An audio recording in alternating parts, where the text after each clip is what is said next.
The class today is on the topic of leadership. Now, everything is divine providence. It's amazing how timing is just unbelievable, because under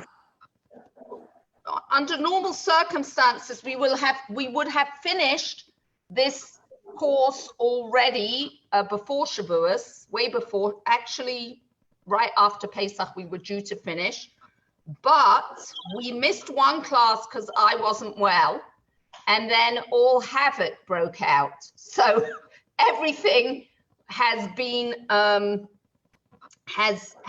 moved along, and this topic that we're looking at today is so in sync with today's parsha that it's unbelievable. It is incredible how in sync this is, because the topic we're going to be looking at today is leadership. What makes for a good leader, and what are the qualities that are important in leadership, and really we're going to come to a very empowering conclusion from the Rebbe in this topic. So since this has been a course where we've been looking at the at things, we called it insight, and we've been looking at all the topics. We've been looking at the world, how to look at mistakes that we make, and failure, women, all sorts of things through the lens of the Rebbe. And so this last topic that we're looking at today, the topic of leadership, we're going to get insight from the Rebbe, and also by looking at the Rebbe's leadership, we will be able to see. It's also, we're coming up close to Gimel Tammuz, which is next month, which is the anniversary of the passing of the Rebbe. So timing is really just amazing and perfect. We really see the divine providence in the timing of what we are looking at today. And as always, it's so relevant to everything that's going on in our life. And there is no more time than today that we could say, and it's probably true of every time, that we need strong leadership. And so let's take a look at this class. So the Rebbe assumed leadership in 1950, right after, a year after his father-in-law, the previous Lubavitcher Rebbe, passed away. It was actually a full year from the time that the Rebbe became Rebbe. It was a full year since his father-in-law passed away, and he was reluctant to take on the leadership, which, by the way, is one of the signs of a good leadership. If we look into the Torah, which is where we take all of our lessons from, we will see that the leaders, by and large, were not looking for that position, and assumed leadership because that is what was needed. And the Rebbe was reluctant to take on the leadership, and it was an entire year from when his father-in-law passed away on the 10th day of Shvat in 1949, and he assumed the leadership a year later. Now, 25 years ago, the unthinkable for Chabad Hasidim, it's so interesting. People would often ask this question that really would hurt my ears. They would say, well, what's Chabad going to do when the Rebbe passes away? And that was like, what do you mean? Mashiach's coming when the Rebbe passes away. Well, how can we have a world without the Rebbe in it? No, that wasn't a place to go to. And that just gives you a little bit of an insight into the relationship of the Chassid and the Rebbe. And this is what we're going to explore over here. So we're going to look at text number 1. Mind you, remember that in 1950, when the Rebbe became Rebbe, Chabad was much, much smaller than it is today. I mean, today, what do they say? Wherever there is Coca-Cola, you're going to find Chabad pretty much. And you may even find Chabad where there isn't Coca-Cola.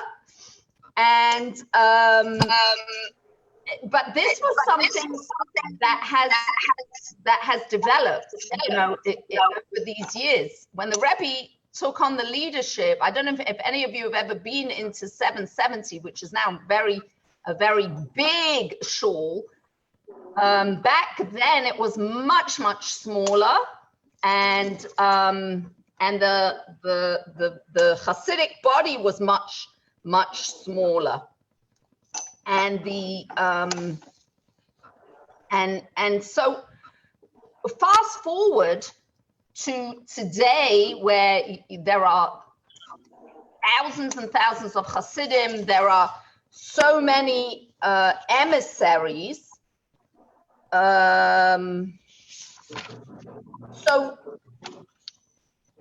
the question, if we're going to go to text number 1, let's hope I'm not going to mess it up as I share my screen.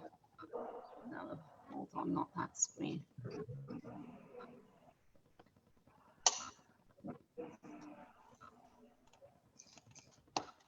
Okay, can you see it? Yeah. Yeah, you got the screen? Okay. All right. So so the question that was written, if you look, those of you that have the book, if you look at text number 1, from the Los Angeles Times, can Chabad outlive the Rebbe? Asked the headline in a recent edition of a leading Jewish journal. As the 92-year-old leader of one of Judaism's most aggressive, I would have chosen a different word, but okay, it wasn't me, and charismatic sects lay comatose in a New York hospital. After the passing Sunday of Menachem Mendel Schneerson, the 7th leader or Rebbe of the Chabad Lubavitch movement, that question is at hand. At stake is the future of an organization that Rabbi Schneerson personally transformed in his 44 years of leadership, from a provincial sect into what Alan Nadler, an expert on the group's activities, describes as the most famous and powerful movement in contemporary Orthodox Judaism. In an interview Monday, director of Chabad activities on the West Coast, Rabbi Shlomo Krunin himself gave no indication that his faith has been rocked. But other observers say that even if it survives in some form, Chabad cannot help but be seriously shaken by the passing of its charismatic leader. So I have a question for you to think about for a moment. If you look at Chabad today and you just listen to this prediction over here, the question that begs to be asked is, what assumption underlies the above prediction? What do you think is missing in his assumption that the outcome is not as it is today? Any ideas? You can unmute yourself. That the movement was basically carried by one person. Yeah. That was his assumption. Yeah. Yes. And what would you say is the reality? He was wrong. He was wrong. is that we He- all carry it together. He was wrong, and in that fact, and really I think that's the crux of the discussion of the class to say today, is the leadership of the Rebbe and how to be a leader in such a way, actually, right? So We can all be leaders in our little and place. that's exactly the kind of leadership that the Rebbe created. He instilled in his Hasidim. Yes, he instilled in his Hasidim this concept, this idea that every one of us must be a leader. So what is it that a leader needs to be able to give that over? What does a leader need to be able to give that over? Humility. Okay, Inspiration. inspiration. Correction. You know what? Let me ask you something. Think about a teacher in your life that was most impressionable. And a teacher that was most, who was your most effective teacher? You. All right, let's go back a little bit in childhood. A most effective, most impressionable, let's say a most impressionable teacher, and what was it about them that made them stand out?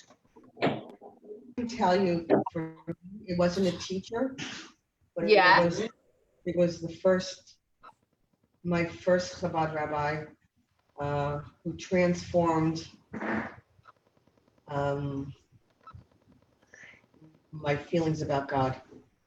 And how did he do that? What was it about him that took you to that place? What was it about his leadership that had such a transformative impact on you? When he spoke, you could be in the middle of 100 people, but when he spoke to you, it was like nobody else was in the room. It was as if he was talking directly to you, and the passion that he had. He walked the talk, and coming from a world where that wasn't always the case, it changed my perspective of things in so many ways. But he was not just a rabbi; he was a teacher. He wasn't my teacher, but he taught. So connection. So he connected with you. He modeled. He modeled. Okay, those are very important things. Modeling and connection. I know that Shlomo Carlebach was an amazing teacher because he connected with people all over the world, and he used to spend all night on the telephone calling these people. He had amazing phone bills, and the fact was he gave these people the emotional support that many of them never had in their childhood, and that's why they were also attracted to Shlomo. Okay, so there are many things about leadership, and actually in this week's parsha is Parshas Beha'alotzecha, and in Parshas Beha'alotzecha, Hashem gives the commandment to Aaron to light the lamps of the menorah. And the duties of the one who lit the menorah, it said Baha'alosacha es haneros. And Baha'alosacha means when you cause to rise up. It's an interesting expression used to light the menorah. And Rashi tells us that the commandment was not just to light the menorah, but to light the lamp and to make sure that the light stays on its own, not that when he walks away, it extinguishes. And this is the point, and we're going to talk more about this later on in the class. This is really the ideal leader, and as the Rebbe led to actually create people who themselves become leaders. You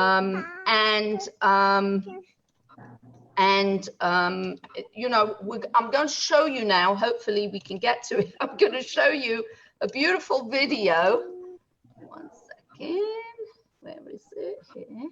Okay. The Rebbe lit all our candles and we had to carry it forth and light other people's candles. Yes, exactly. Okay, here we go. Can you see this? No. No? Okay, hold on. We will now ask the shluchais. Hold on. You don't see it? No. Okay, 1 second. Oh, maybe I didn't do share screen. Hang on a sec. All right, let me go back.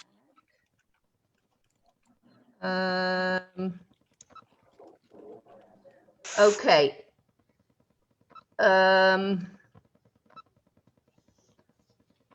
Oh, this video is, let me read this text number 2 first. This is actually, I think, from this year's Kinnas HaShluchos. Chabad was founded in the 18th century in Lubavitch, a small town in Russia. Its Grand Rabbi and his followers moved from Europe to the United States following the outbreak of World War II and the Holocaust. Since then, it has been based in the Brooklyn neighborhood of Crown Heights.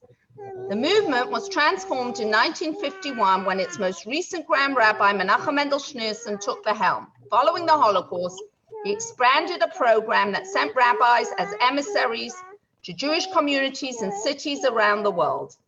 The rabbi's goal is to teach Jews about Jewish history, philosophy, and practice, and to engage them in Jewish life.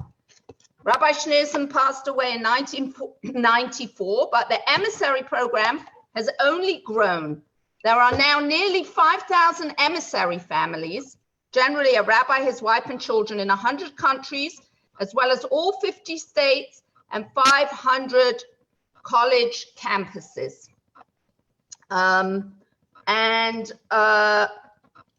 Here we go. Now I'm going to try again. Share the screen. Let's see. Here we go. Let me take this back. Yeah. Okay, tell me if you hear it. You hear it? Yes. Okay.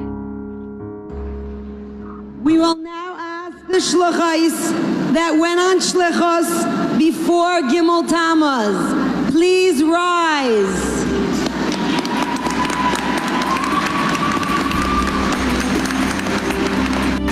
The shluchais that went on shlichos after Gimel Tammuz.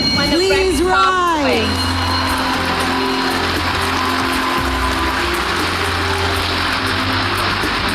A round of applause for the shluchais around.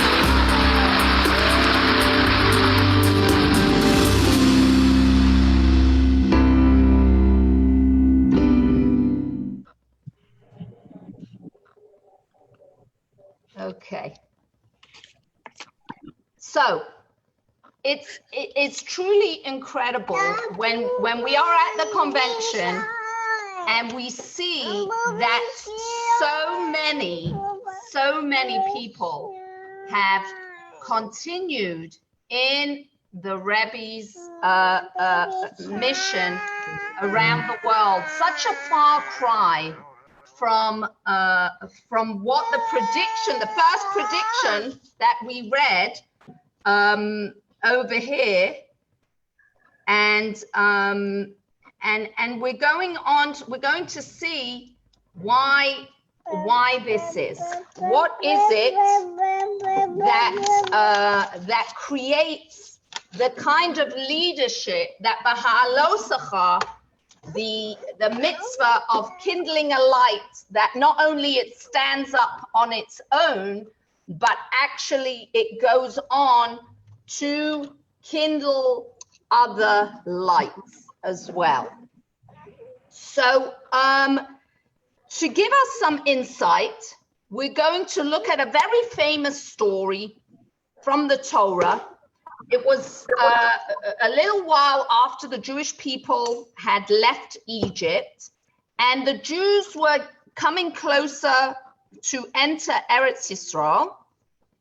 And Moses made a proposal. His proposal was, Nishlacha anashim lefanenu. Let us send men ahead of us to explore the land on our behalf and to bring back a report. So this came because the Jewish people asked Moshe to do that, and whenever Moshe wanted to know if it was the right thing to do, he would approach Hashem and he would ask Hashem, "Is this what, sweetheart? What?" He would ask Hashem if this was the right thing to do. So he asks Hashem, and here's the response. V'daber Hashem al Moshe Lema. This is text 3a on page 154 if you have the book. And he said, Hashem says to him, Shalach lecha anoshim v'yisuru es haaretz Canaan asher ani nosen lebnei Yisrael. God said to him, send for yourself men to scout the land of Canaan that I am giving to the children of Israel. So the sages look at this response of Hashem, where Hashem says, Shalach lecha anoshim, send for yourself men, and we know in the Torah every single word has meaning, and the question that the sages ask is, why does Hashem say for yourself? He simply could have just said, yes, send people to go and spy out the land. And Rashi explains what is the meaning of this word. So Rashi says, if you look at text 3b, Shalach lecha, send for yourself, means leda'atcha. Follow your own understanding. In other words, what Hashem is saying is, I'm not instructing you to send men, but if you wish, then you may send men. You know, I remember growing up, when I would ask a certain question of my parents, either permission or validation, and the response was, do what you want. That was kind of the worst response. I didn't like when it was thrown back at me. But the truth is, this is really what we need to learn in life, is to own something. And here Hashem is telling Moshe Rabbeinu, you're the leader. If you feel that this is what should be done, then you should do it, because you're the leader, and you should ledatcha. You know the people, you know what's going on, and you should make that decision based on your relationship with the people and with the project. We know that the end of the story was very, very tragic. We know that the Jews ended up, the spies did end up going to Eretz Yisrael. Actually, just on a side note, there are those commentaries who say when Hashem said, Shalach lecha ledatcha, you send men if that's what you feel. Ani eina matzavalach, I'm not commanding you to do that. There are those sages who say that Hashem felt that if he was going to send anyone, he would have sent women and not men. And but that's a side note. So what happened? So the Jews sent spies. They went to Eretz Yisrael. They came back with a poor report on Eretz Yisrael. The Jews cried, and we know that whole generation didn't end up going into Eretz Yisrael, going into the land of Israel, and they had to wander the desert for the next 38 years. At a Farbrengen, at a Hasidic gathering in 1989, the Rebbe discussed this story, and he raised several powerful questions. Up until this point in the Torah, Moshe never made a move without Hashem's guidance. And whenever there was a doubt, he would ask Hashem, and whatever Hashem said, he would do. Suddenly, here, he asks Hashem, what should I do? And Hashem doesn't give him an explicit response. He says, do whatever you want. So, one might have thought that if that's the response Hashem gave, then Moshe Rabbeinu would have said to himself, well, if Hashem is not giving his blessing, he's not signing off on this, maybe I shouldn't do it. That could have been an inkling to him that this was not going to end well. And the second question that the Rebbe asks is, shouldn't Moshe Rabbeinu have realized that nothing good could come from this? Why? Because Hashem had already made a promise. Hashem has already promised Eretz Yisrael, the land of Israel, to the Jews, a land flowed with milk and honey. And if that's what God promised, then surely that's what Hashem was going to deliver. And that surely, if Hashem promised the Jews that they were going to have the blessing to conquer the land, they would be successful. So what would be the benefit of sending spies? Really only tsaros, and we know that's exactly what happened. So the Rebbe finds the key to the answer in the following Mishnah. If you look at text number 4 in Pirkei Avos, it says, Asei Ritzono Kirtzoncha, in Ethics of the Fathers. We are taught the following Mishnah. Asei Ritzono Kirtzoncha, make his will as your will. Batel Ritzoncha mipnei Ritzono, nullify your own will before his will. So what's the difference between these?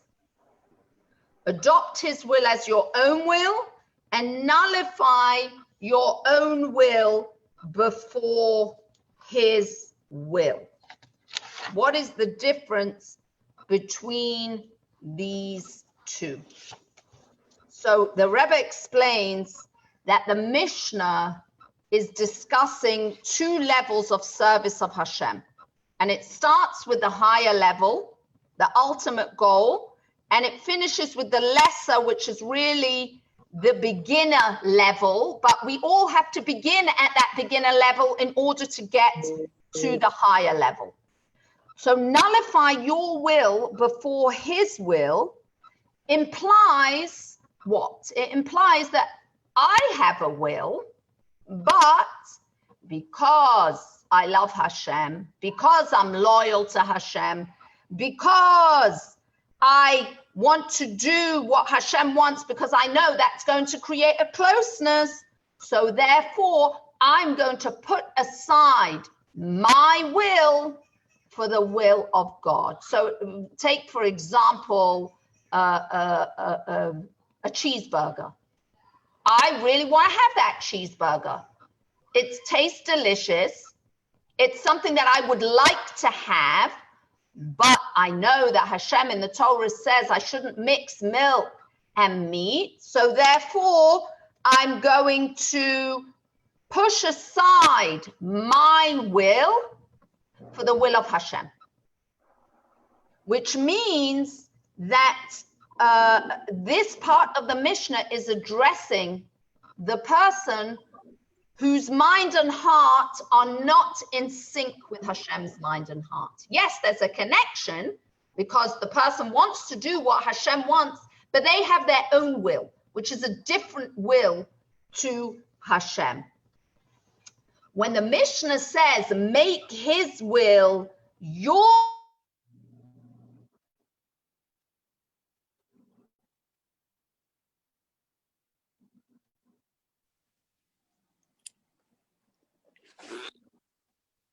will, their will, that they're so on board with Hashem's vision that they don't have an independent will that needs to be nullified. And when this happens, that means that the person is fully in sync with Hashem's agenda. It's become a part of who they are. It's become a part of their vision. They are passionate about it.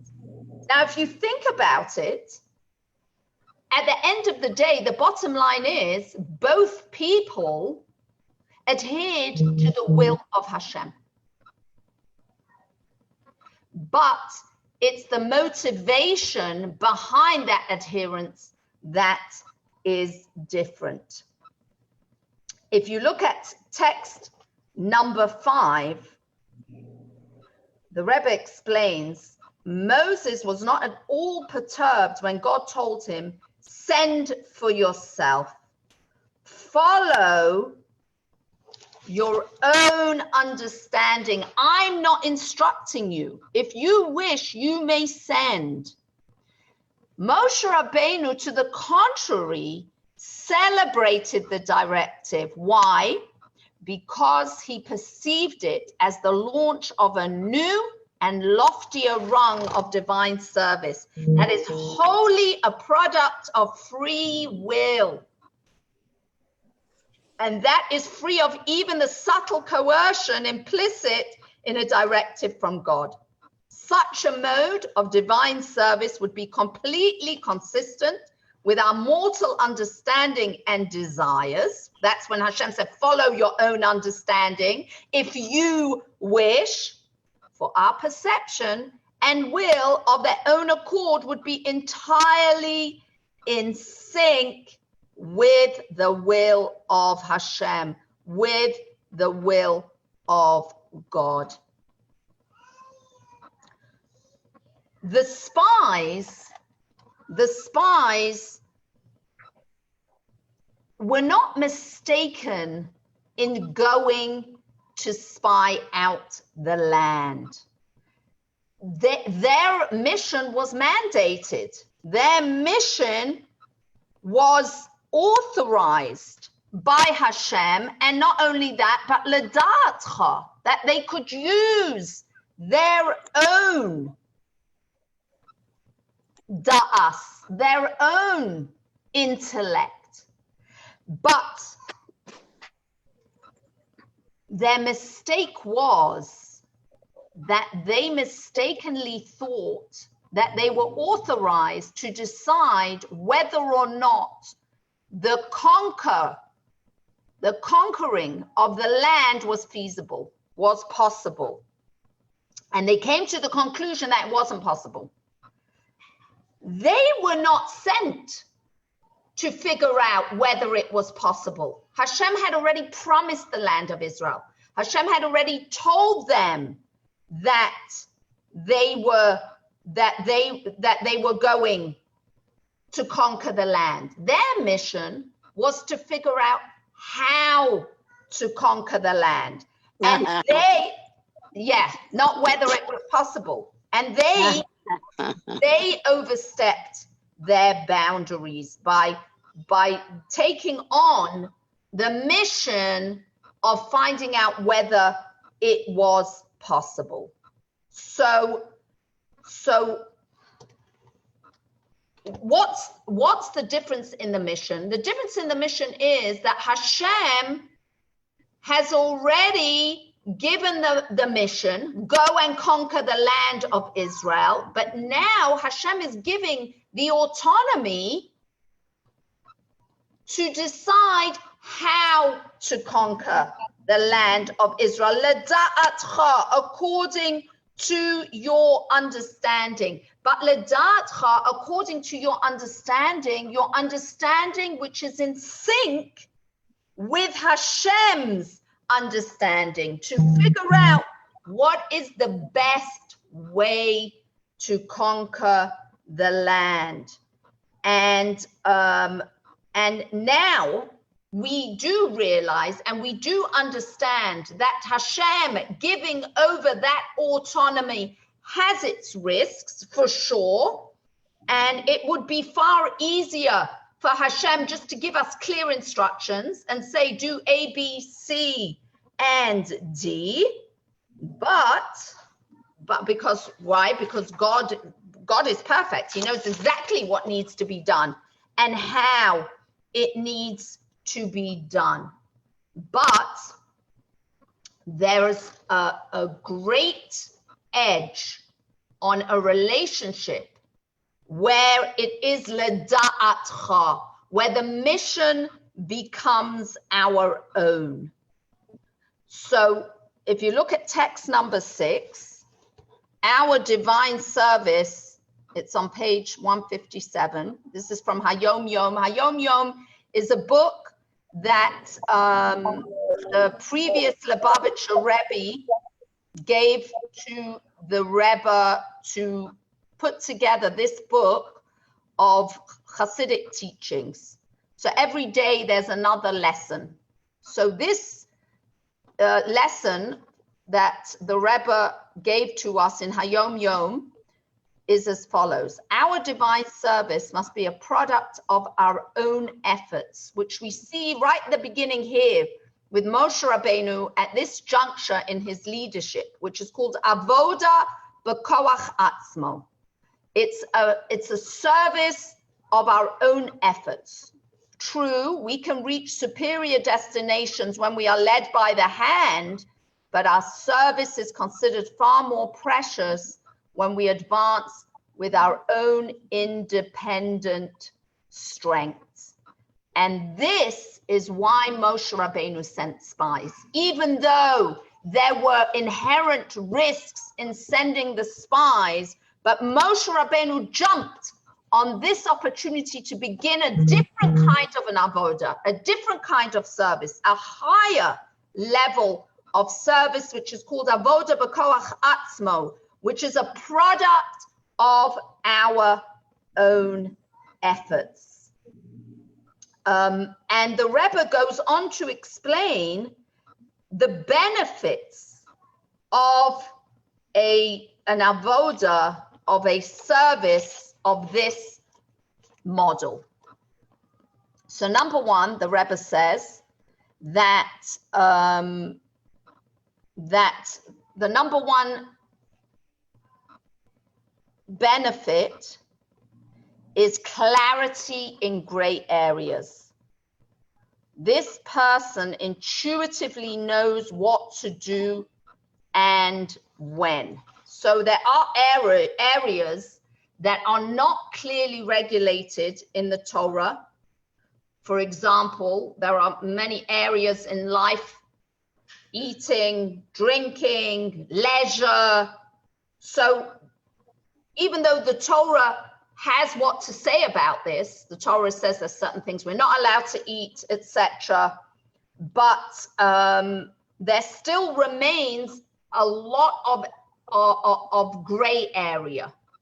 When a person works on their relationship with Hashem, they come to conclusions themselves because they become so in sync with the will of Hashem and the will of God. So for example, let's give a very basic example. Where should I live? There is nowhere in the Torah that God says you have to live in a place, a specific place. You have to live on a lane, you have to live on a hill, you have to live on a straight street. When a person makes such a decision in life from a place of avoda b'koach atzmo, meaning that we work on our relationship with Hashem, so we're going to make a decision based on what Hashem's desire in this world is, and what Hashem's desire in my specific purpose in this world is. For example, I will say to myself, I want to live in an area where people behave in a godly way. I don't want to live in an area where it's a free-for-all. Or I may say, I want to live in an area where it's going to be easier for me to keep kosher. So I want to choose an area where there are kosher stores and it's easier for me. Or I might say, I want to spread the light of Hashem where it is not so prevalent. In such a situation, in such a case, a person might choose to move to an area where there is very little in terms of kashrus. But at the end of the day, each one of us can take our relationship with Hashem, and based on this concept of avoda b'koach atzmo, of the divine service being a product of my own work, of my own efforts, knowing what Hashem wants in life, I will make a decision based on that. And furthermore, how I will go about it, even though there will be elements that will be independent to me, because it needs to be independent to the situation, those decisions will always be in sync with the will of Hashem, with the will of God. So for example, if I'm the person that has chosen to move to an area where there is no kosher food, because I want to bring Judaism to the Jews in that area, I want to bring the light of God to that area, then there will be specific details that I will make choices on, which are always going to be based on my relationship with my mission, which is my relationship with Hashem, with God. So that's the first thing. The Rebbe then points out the second thing that is great about this kind of service is endurance. The transformation affected by the sinking of heart and mind is far more enduring than the effect of obedience. Why? Because it eliminates the internal resistance to doing the correct thing.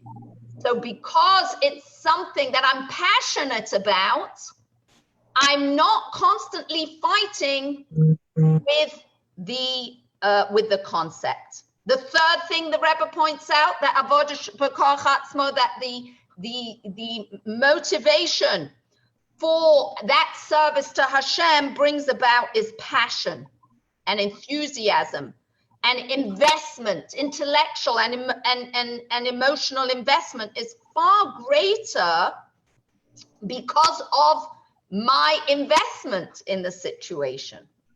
And lastly, the Rebbe says we become godly as opposed to only behaving in a godly fashion. We become godly. So this was a great turning point in history. And this was a lesson that the Rebbe really, really, really encouraged us to adopt, this level of service to Hashem, that should be avoda b'koach atzmo, that it should be something that we invest in our relationship with Hashem, and that actually this really is the ideal model for all leader-follower relationships. And we know that the Rebbe really did adopt this method. If you look at the emissaries that the Rebbe sent around the world, which all the emissaries have the same mission, which is to bring the light of Hashem and to have Ahavas Yisrael, to love and support, etc. But there is not a list of rules for every Chabad house.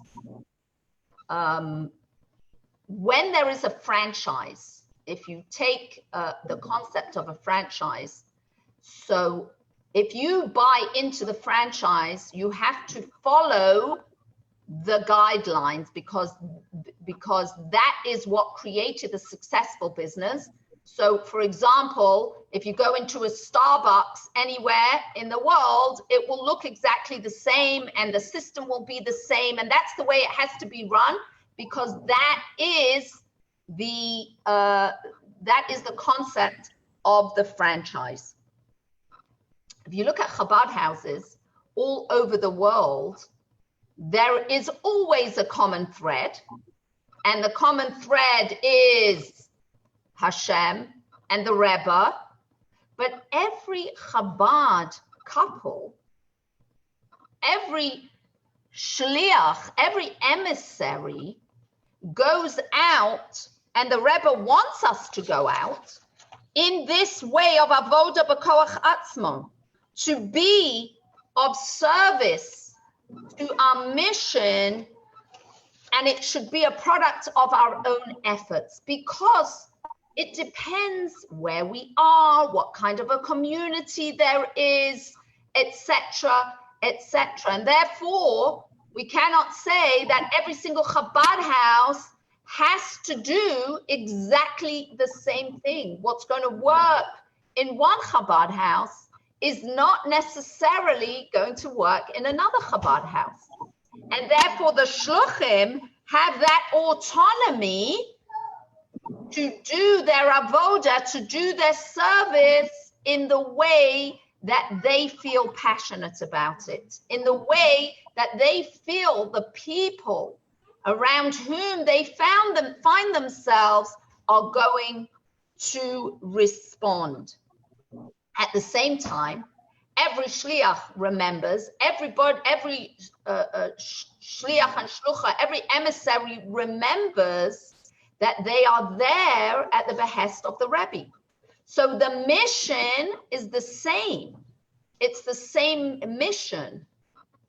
And there is autonomy in how that mission is to be carried out, but never to stray from the purpose of the mission, which was the mistake of the spies, that they strayed from the purpose of the mission. And really what the Rebbe wanted and encouraged, I'm going to see if I can get us to this video over here, is that each person should be like Aaron, that when God said, speak to Aaron and say to him, when you cause the flames of the tabernacle, menorah, lamps to go up, The 7 lamps shall cast their light toward the face of the menorah. So that's in text 7a. It's very interesting that the word we said before is b'ha'alosecha. And Rashi says in text 7b, the Torah describes the kindling in terms of ascending, because a flame rises. One who lights the menorah must hold a fire to each lamp until its flame rises by itself. Meaning, you can light a light, and then if you walk away, sometimes you see this, that the light goes out. Why? Because it didn't take hold properly. It wasn't holding onto the wick strong enough. There wasn't a strong enough flame. And when you walk away, it goes out.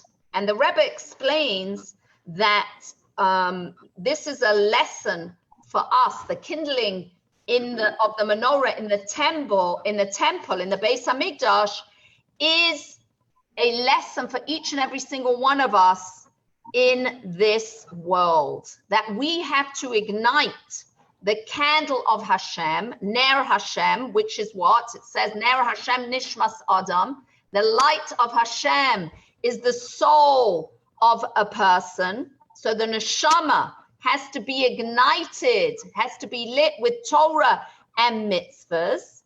And by doing so, that lights up the person themselves, but not just the person themselves, but their environment and the world around us.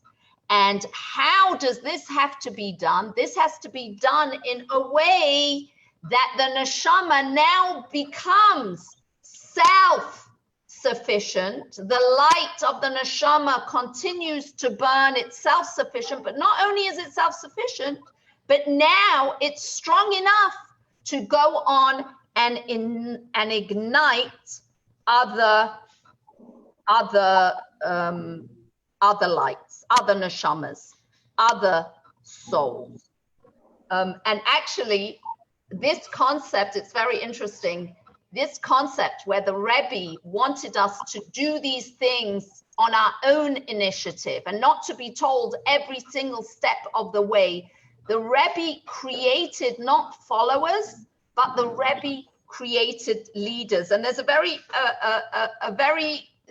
good story that's told specifically about preparing this discourse. You know, oftentimes the Rebbe would give a discourse on Shabbos, and there were certain Hasidim that would remember it, and then they would write it down afterwards, and then they would send it in to the Rebbe, and the Rebbe would sign off of it, and then it would be printed. So Rabbi Jacobson tells the story that while preparing this Sikha, the discourse on B'ha'alosecha for the Rebbe to edit, there was a certain point that the Rebbe had spoken about in the Farbrengen that they didn't understand properly. And as they had done many times before, they wrote up their question and submitted it to the Rebbe. And the Rebbe's response to them was very interesting. They had never had such a response before. The Rebbe's response was pretty much the subject of the entire Farbrengen was the importance of the flame that goes up on its own, that the wick is lit to such a degree that the flame lasts on its own. And this is the concept of avoda b'koach atzmo, meaning that you are self-sufficient. And now you ask me to spoon feed you the answer to the question. The Rebbe was saying the whole point of this discourse was, you don't need to be spoon-fed. Do the legwork. Go and look it up. Look, and the Rebbe would do that in his discourses, where he would say, he would want to give over a point, but he wouldn't give over every aspect. He would point the Hasidim in the right direction and say, go and look it up, expand your horizons on this topic, on this on this subject. And this is really how the Rebbe led. The Rebbe leads in a way that we become leaders ourselves. The Rebbe didn't want to create followers. The Rebbe wanted to create leaders. I want to see now if I can, hold on.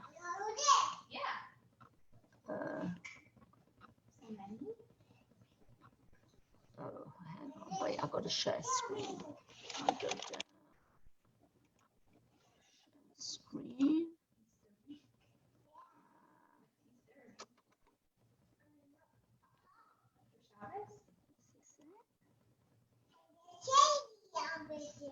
That's it.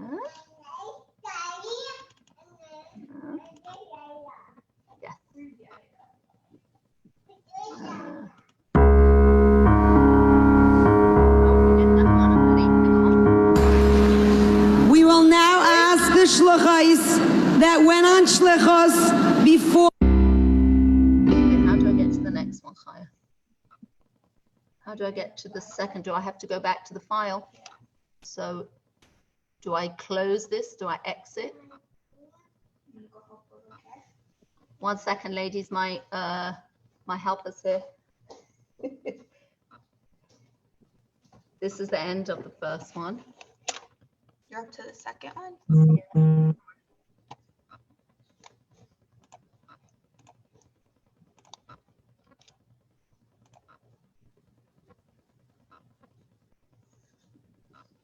Here.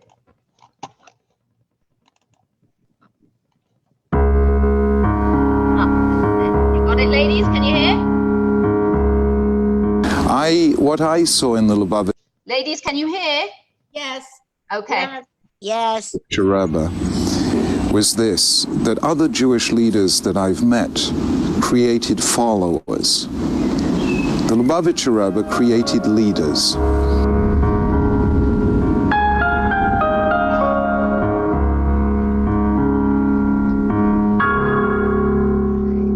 Second.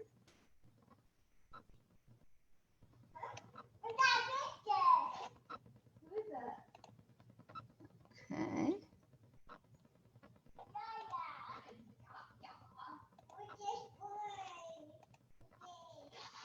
Oh, the picture of Yaya? That's left. I was thinking about that.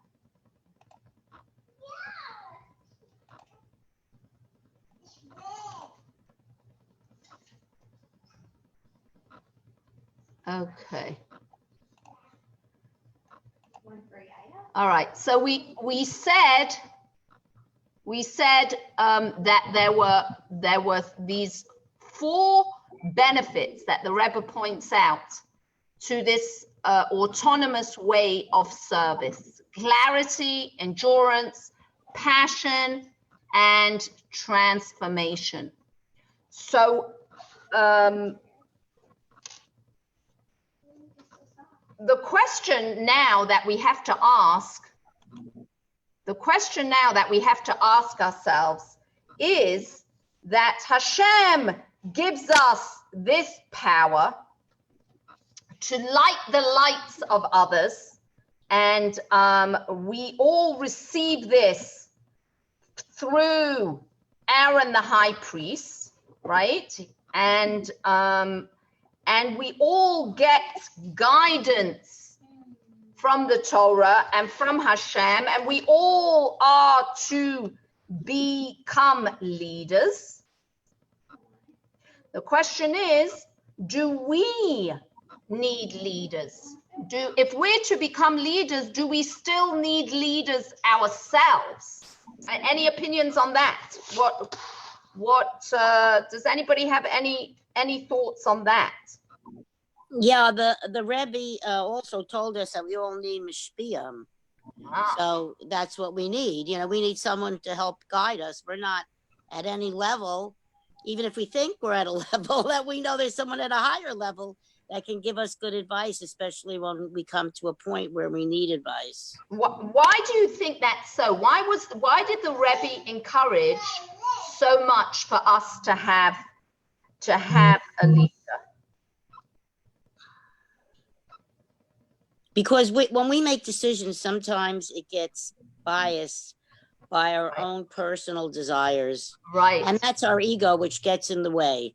But when we listen to someone else's opinion, which is we gave over our ego to someone who's on a higher level, as the Hasidim did to the Rebbe, then they know that decisions that come down are based more on not a selfish, egotistical decision, and Right. it's a higher level. Right. It's actually in Ethics of the Fathers, one of the lessons that we learned, we actually did this in Pirkei Avos maybe last week or the week before in our class. There's a teaching, Im ein ani li mili, if I'm not for myself, who is for me? Or sha'ani la'atzmi, but if I am for myself, ma'ani, what am I? And there's many ways of looking at that. One of the ways is Im ein ani li mili, if I'm not going to work on my own self-growth, who is going to do it for me? No one. Only I can work on my own spiritual growth. And only I can work on helping others grow spiritually. In other words, the work will get done by someone else, but I will be left out of the privilege if I don't do it. But then the lesson goes on, sha'ani la'atzmi, but if I'm only to myself and I'm not answerable to someone else, I don't have someone else to confer with and to help me stay on the straight and narrow, then ma'ani, what will I become? I need to have that impartial person to help me and in my journey and in my growth. But we have been given great power. If you look at text number 7c, the Rebbe continues on this at this Farbrengen, and he said, God grants us the powers to perform our service of igniting and illuminating ourselves and the world with the light of Torah and mitzvahs. In addition, we receive powers from Aaron the high priest, the shepherd of Israel, who ignites the candle of God in this world. We also receive guidance and inspiration from our parents,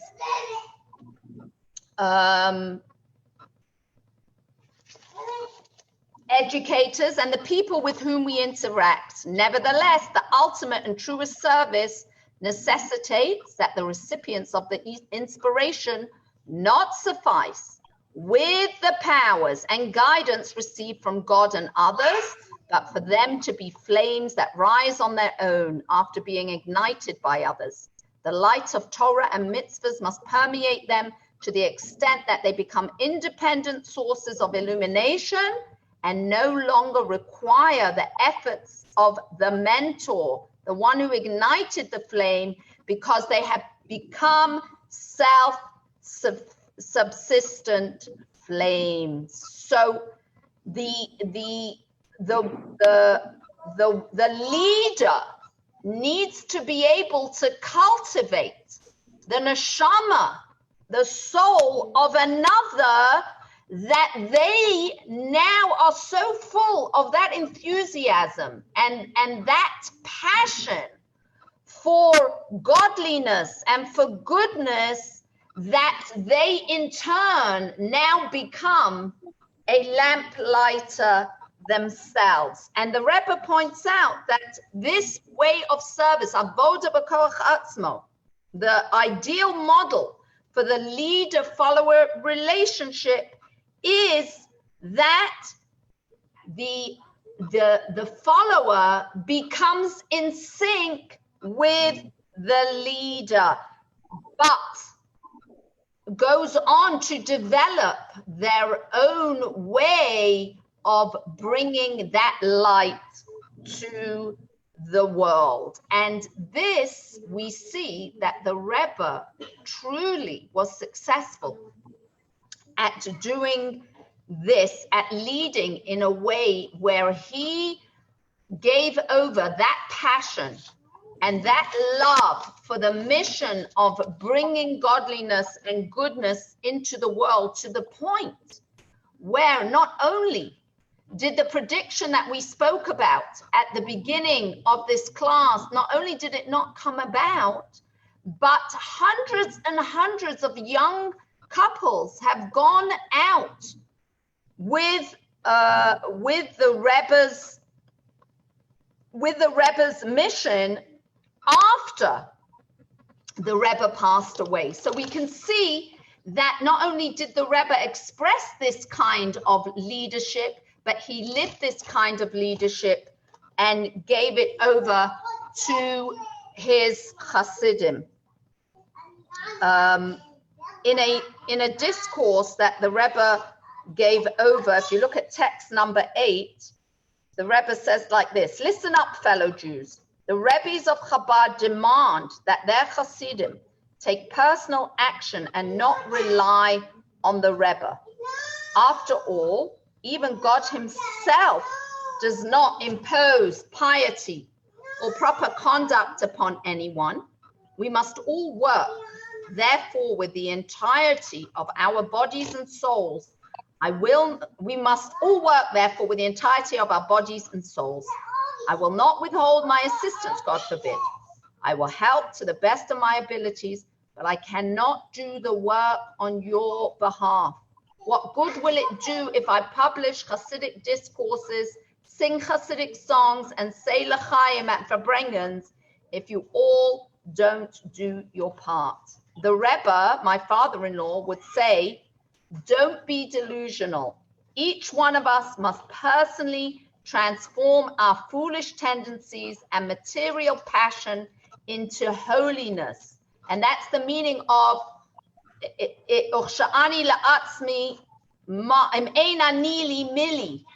if I'm not for myself, who will be for me? Okay, let me share this video with you.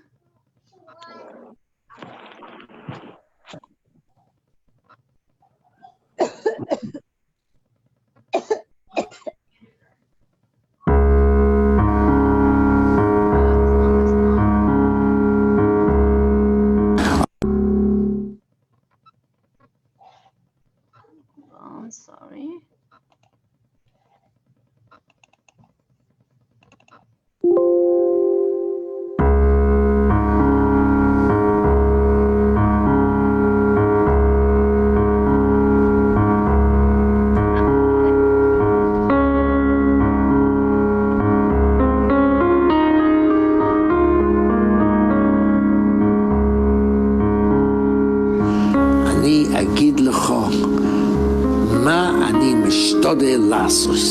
I will tell you what I try to do. I'll give straight away the English translation. He said, Rabbi Yehuda, imagine you're looking at a cupboard. Bonnie, you can't see anything. Can't see? Nope. Okay, hold on a second. Let's try it again.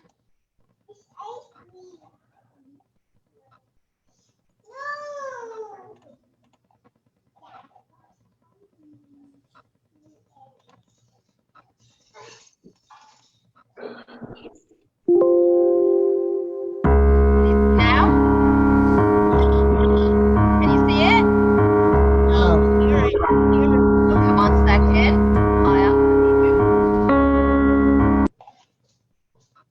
Why can't they see it? Please move this window away from the shared application.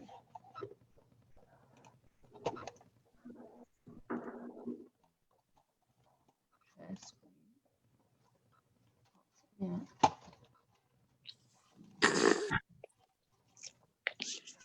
Gorgeous. See it now? Yes.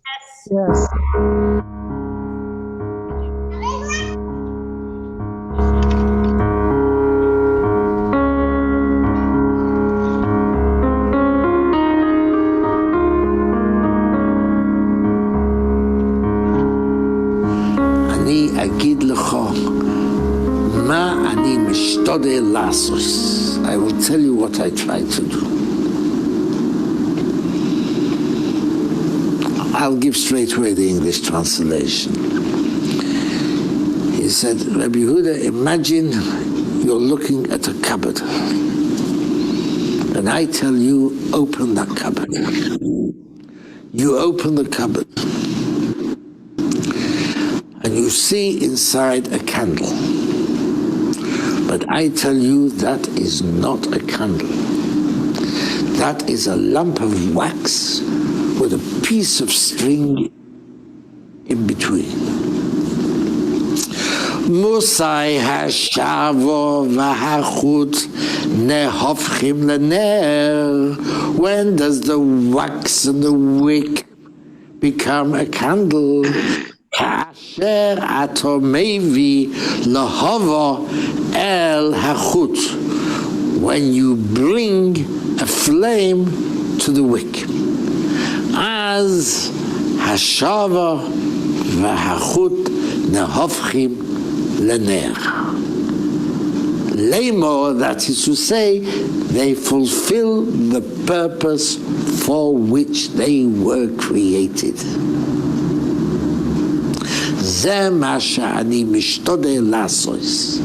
That is what I try to do. Shekol ish v'isha yekayim es hamatorah shelamana heim nivro. That every man and woman should fulfill the purpose for which they were created.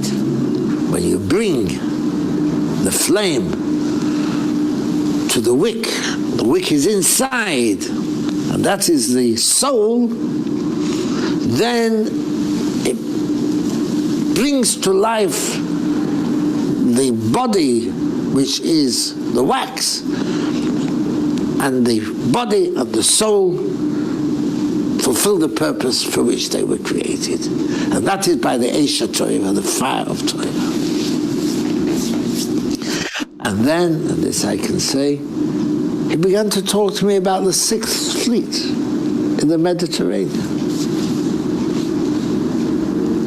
In detail.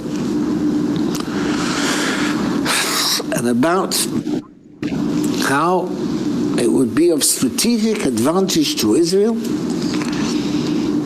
if we could persuade Washington to establish a supply base for the Sixth Fleet in Haifa. It's 2:10 in the morning. I rise. He escorts me to his door. Takes me by the hand, both hands. And I say to him, Ha'im HaRebbe hidlik et haner sheli? Has the Rebbe lit my candle? He said, no. Nosati lecha es hagafur. Rak ato yachol lahadlik es haner shelcha. I have given you the match. Only you can light your own candle.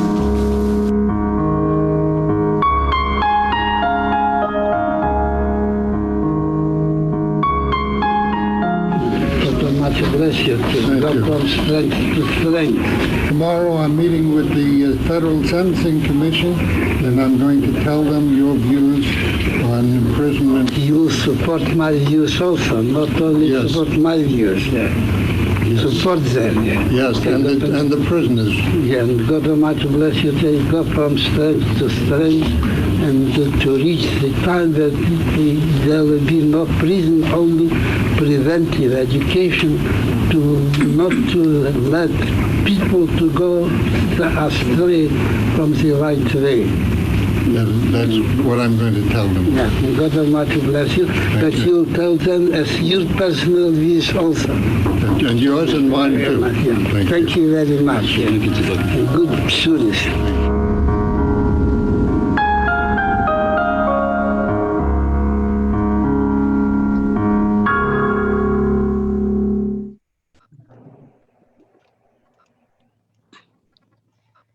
Wow.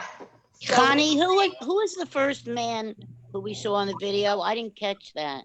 That was, Yehuda Avner. yes. Who? Yehuda Avner. Who He is? he was very much involved in the Israeli government, and Yes. he wrote the prime ministers, that very big book about the prime ministers. Uh-huh, okay. You know, the Rebbe had a very close connection with many with many of the Israeli prime ministers and heads of in the army, but we see this consistent thread in the Rebbe's interactions, that the point that the Rebbe was making was not that people should say this is what the Rebbe said, but he wants us to own this passion and this feeling and this belief. And really, every single one of us is part of this link and this chain that goes all the way back to Abraham, Yitzchak, and Yaakov, Sarah, Rivka, Rachel, and Leah. And the values of Torah have been passed on from generation to generation. We've all learned much from our teachers and from our parents and from our family members. And so every single one of us, each one of us, is a receiver and a giver, a follower and a leader, right? We receive and we need to give. In order to give, we need to receive. But it's important for every one of us to realize that each and every single one of us are a very important part of this chain, that the teachings and the values get passed on. So as receivers, it's important for us to reflect on our Jewish identity, on our relationship with Hashem, on our connection to the previous generations. We are here today because of the previous generations. Many of our habits, many of our ways of thinking are things that we've absorbed from previous generations. And there is something to be said about that aspect of our personalities, but we need to own our passion and our connection. It shouldn't just be because this is what was handed to us, and so we take it and we continue. The Rebbe really wanted that every single one of us should own it. I mean, there's a very famous joke, you probably have heard this joke, that this young Jewish mother is preparing her brisket for Pesach and she's not sure what to do. So she calls up her mom and her mom says, okay, the first thing you have to do is to slice off the ends of the brisket on both sides, slice off the end, then put your brisket in the pan, and she tells her how to season it and what number to put it on and how long to leave it and so on and so forth. So she says to her mom, why do I have to cut off the ends? So her mom says, you know what? I don't really know. My mom used to do that, so that's how I do it, and that's why I'm telling you to do it. So she says, you know what? I'm going to call grandma and find out why we have to do it. So she calls up the grandma and she says, why do we have to cut off the ends, the two ends from the brisket before we cook it? So the grandma says, I don't know why you do it. I did it because my Passover pan was too small for the big brisket that went in it. So I had to cut off the both ends. So this is the idea, the joke, right? It's a joke and it's funny. There's nothing wrong, nothing was lost. But at some point down the train, somebody was going to stop cutting off the both ends, right? Because there was no reason given for it. Therefore, the connectedness to that concept eventually would fall away. when it comes to our relationship with Hashem and with Torah, and when it comes to our mission in the world, the Rebbe wanted each and every single one of us to own it.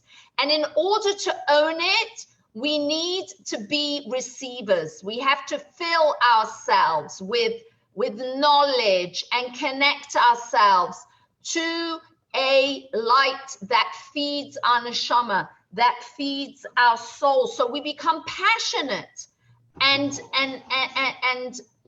full of life in our connectedness to our Yiddishkeit, to our Torah, to our people, to our mission, and to our purpose in this world. If you look at text number 10, you'll see there's a quotation there from Rabbi Yeshua Halevi Horowitz. And he says like this: our parents implant within our hearts the belief in Hashem and transmit to us the age-old Jewish tradition. In addition to that, we must strive to arrive at a personal understanding of Hashem. This is alluded to in the verse, "This is my God, Zeh Keli Ba'anvehu, and I will glorify him. The God of my father, and I will exalt him." What's this? When this is my God, meaning that I relate to him with my own comprehension and knowledge, then I achieve Anvehu, which means I will exalt him. A contraction of the Hebrew words, Ani Vahu, I and he. I and he are then united in a meaningful relationship, for my understanding of God has become integrated with the emotions of my heart. If, however, I do not comprehend the divine and I depend on the faith of my family tradition, meaning Elokei Avosenu, the God of my father, then I exalt him, meaning God remains exalted and beyond me, and I remain emotionally distant from him. We just celebrated Shavuos. The first of the 10 commandments is Anochi Hashem Elokecha. I am the Lord your God. What is that commandment? What is that mitzvah? That is the mitzvah, lada'as, to know God, because to know God is to love God. And that's something that we are so fortunate that we live in a time where we have such availability to study, to learn, whether it's on Zoom, whether it's from books written in so many different languages, whether it's on receiving emails. We have such opportunities to fill ourselves up, to be recipients of inspiration, and to connect to Hashem and to build on this relationship with Hashem, so that we become alive and we become the flame that goes up and is, even when it's away from the original lighter, it continues to burn bright and continues to have the ability to light and ignite the passion in people around us. So yes, on the one hand, as Jews, we received the Torah with blind faith. We said, Na'aseh v'nishma, we will do blindly, we accept whatever it is that Hashem has for us, but we also said v'nishma, and we will learn and understand, because when we learn and understand, it becomes ours. We become passionate about it. And when we are passionate about it, then we have the ability to pass that on, to light and ignite the soul of the next person, but not just to ignite it, but to ignite it in a way that it can continue on its own and to ignite others. So let's talk about practicality. What do we do with this lesson? And we have the mission of the month. Which areas of Jewish practice or belief could I better own by transitioning from follower to understander? Meaning, can I find an area in my Yiddishkeit that I do and I practice and I believe, but I really could expand on connecting to that? I'm here if anybody has an area of understanding that they would like to expand upon. I can point you in the right direction, give you pointers, but we should all take to heart this lesson of owning it, because when we own it, when it's ours, then we are alive with it. And when we're alive with it, then we can pass it on, which brings us to the second part of the mission of the month. In which areas of Jewish practice or belief could I lead, inspire, and allow others to become flames that rise on their own? So every single one of us is a follower. Every single one of us is a leader. As followers, we need to strive to understand what we do and believe and have it emotionally resonate with ourselves. We must own our Judaism, and as leaders, we must aspire to influence our followers to be flames that rise on their own. So I'm just going to go through the key points, and then by the way, if anybody has questions, of course, we're always open to questions. The key points from today: there are 2 rungs of divine service. A, rejecting and ignoring our personal will and understanding, choosing instead to conform to Hashem's will. And B, transforming our will so that it mirrors and syncs with a divine plan. 2, the second of these rungs, known as Avoda B'Koach Atzmo, is a far greater achievement than the first. Its benefits include increased passion, intensified personal investment, greater endurance. In addition, it allows us to intuit the proper choices in those areas in which God does not issue specific instructions. Number 3, the independence and autonomy offered by Avoda B'Koach Atzmo must be preceded by and anchored in unequivocal commitment to God's instructions. Number 4, Avoda B'Koach Atzmo is also an ideal form of leader-follower relationships, such as Rebbe and Chassid. A Chassid not only complies with his or her Rebbe's instructions, but also strives to be in sync in both mind and heart with the principles and ideas of their Rebbe. And number 5, the ideal leader fosters and cultivates Avoda B'Koach Atzmo in his or her followers. This endeavor is a cornerstone of the Rebbe's leadership style. And with that, we conclude this amazing journey that we have been on for the last more than 7 months, but over the past year. And it's been a wonderful journey. Any questions?